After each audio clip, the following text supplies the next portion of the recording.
परम श्रद्धेय संतचरण पूज्य दीदी इस गौ विज्ञान अनुसंधान संस्था के सभी माननीय पदाधिकारी एवं कार्यकर्तागण, उपस्थित नागरिक सज्जन, माता भगिनी, मुझे हर बार बड़ा आनंद होता है जब मैं इस परिसर में आता हूं तो यहाँ का प्रकल्प हर बार 5 कदम आगे गया हुआ दिखता है, कभी ठहरा हुआ नहीं दिखा। 1983 में जब यहाँ पर भूमि पूजन हुआ, बंगला चंद्रभान में आज दीनदयाल नगर जिसको कहते हैं, जहाँ अभी दीनदयाल जी की मूर्ति लगी है, एक छोटा सा घर था, उसमें हम सब लोग आए थे बैठक के लिए। आगरा में भूमि पूजन समारोह में उपस्थित थे। पूजनीय बाला साहब जी देवरस, नानाजी देशमुख, भावराव जी, शायद अटल जी भी थे, और वो पूजन समारोह हुआ। उस समय यहाँ कुछ भी नहीं था। कार्यक्रम शुरू होने के पहले आधा घंटा जैसे कल रात को हुई वैसे जम के वर्षा हुई, तो हम लोगों को कोई आसरा नहीं था। हम सब लोग भीग गए, बाला साहब को छोड़ के।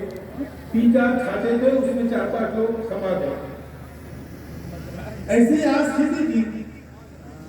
बाद में 2009 में आया, तब अपनी संघ का सरकार हुआ था, तो यहाँ कुछ काम शुरू हो गया। पूजनीय दीनदयाल जी के स्मृति में ही ये सब प्रकल्प चला है।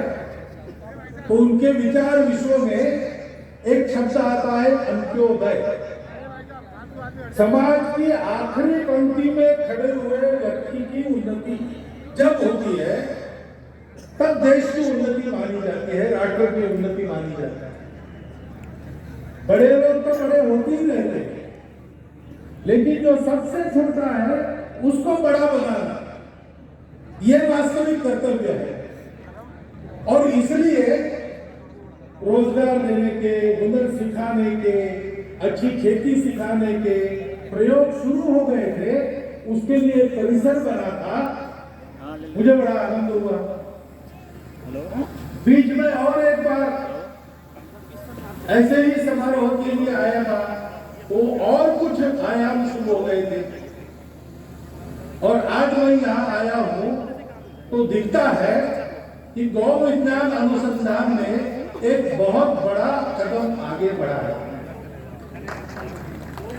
गाय का संबंध अपने देश की सब प्रकार की उन्नति से, आर्थिक उन्नति, नैतिक उन्नति, आध्यात्मिक उन्नति, सबके जड़ में हमारी ये छोटी छोटी श्रद्धाएं हैं जो युगों युगों तक हम अपने दिल में संजो कर यहाँ तक आए। नहीं तो हम यहाँ तक आ नहीं सकते थे। काल प्रवाह के उतार चढ़ाव में कितने ही राष्ट्र ऊपर आए और मिट गए, लेकिन हम तब से चले हैं, अब तक चल रहे हैं। टाइम लगेगा इनको। सबसे प्राचीन कहलाते हैं और सबसे आधुनिक भी बनते हैं, परंतु भारत हमेशा भारत रहता है, क्योंकि वहाँ इन श्रद्धाओं का जतन होता है। पर्यावरण के प्रति हमारी चुकी है। हम कहते हैं कि जो हमारा पालन करता है वो सब मातृ स्वरूप है। इसलिए गंगा माता है, इसलिए तुलसी माता है, इसलिए गौ माता है। ये कृतज्ञता बुद्धि विश्व से लिया है, समाज से लिया है, पशु पक्षियों से लिया है, खेतों जंगलों से लिया है, भूमि से लिया है, जल से लिया है, वो वापस देना है। जीवन क्यों है? लेकर सीखना और सीखने का उपयोग करके दाम दुगना वापस करना। इसको कहते हैं कि हमारा भाव है। हम भारत के हैं, भारतीय है, तो हर एक व्यक्ति के मन में ये बात रहती ही है। कोई भाषण सुनना नहीं पड़ता, कोई ग्रंथ पढ़ना नहीं पड़ता। किसी देहात में, दूसरे देहात में अपने पोते को एक बुढ़िया सुनाती है, बेटा सूर्यास्त हो गया, पेड़ों को हाथ मत लगाओ, पेड़ सो रहे। ये उसको किसने पढ़ाया? ये परंपरा चलती आ रही है, ये हमारा स्वभाव बन गया है। हमारे यहाँ का रिक्शा वाला भी बोलता है, खुदा नहीं है साहब, छोड़ दो, नहीं लेता हूँ।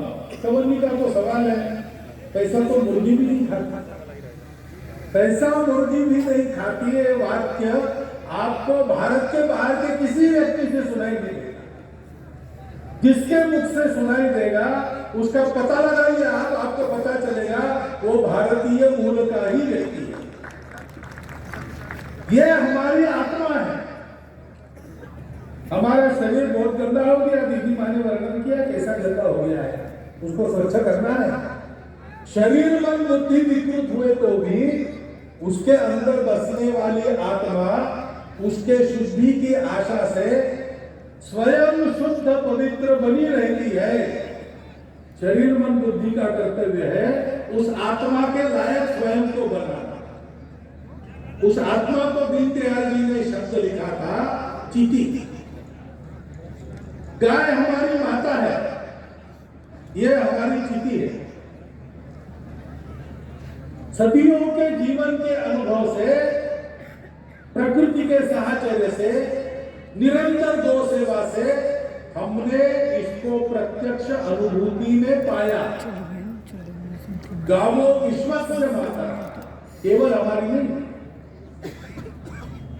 और आज हम देख रहे हैं कि पर्यावरण के संकट का क्या उत्तर है। खेती करने वाला खर्चा कर लेता है, उसका उपाय क्या है? घर में सब प्रकार का संस्कार बना रहे हैं, इसका उपाय क्या है? गौ की सेवा करना, घर में गौ रखना, यही वह उपाय है। एक पंथ में अनेक का साधने वाला उपाय है। जानते थे, कहते थे, लेकिन अब जमाना